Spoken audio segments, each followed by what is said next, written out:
Does your boyfriend like the way it smells? I don't have one. I keep telling you that. I don't have like even kind of a boyfriend. Not even kind? I don't have someone that I'm texting that's a guy that might someday be my boyfriend.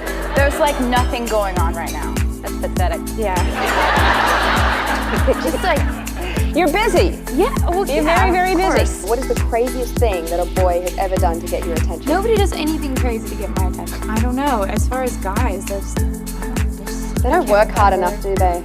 like, really don't. I don't know. I can't remember, so I guess, you know, I guess there hasn't been anything. Kind of made Which too is much good, so it's like easier. The bar's set really low for anyone who I date in the future to come in and be like a great guy.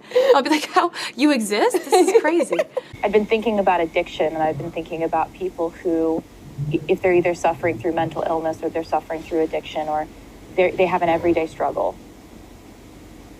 No one pats them on the back every day, but every day they are actively fighting something. But there are so many days that nobody gives them credit for that. Yeah. And so how often must somebody who's in that sort of internal struggle must want to say to everyone in the room, you have no idea how close I am to going back to a dark place, or you have no idea. You have no idea how hard it is to get to the point where you guys think is still shitty. Yes, and then the second verse is about,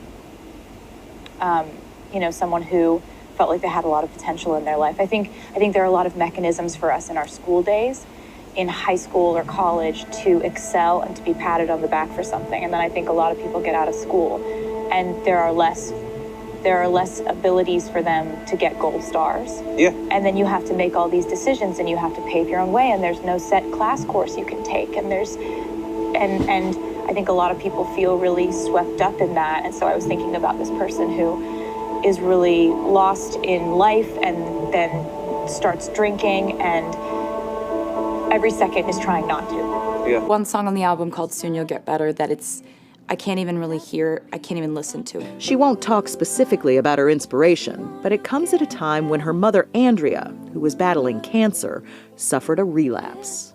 It's really interesting because I don't think I have written a song quite like that before, and it's just sort of like, it's just a tough one. I can imagine, but I can also tell you, having listened to it, that it's universal.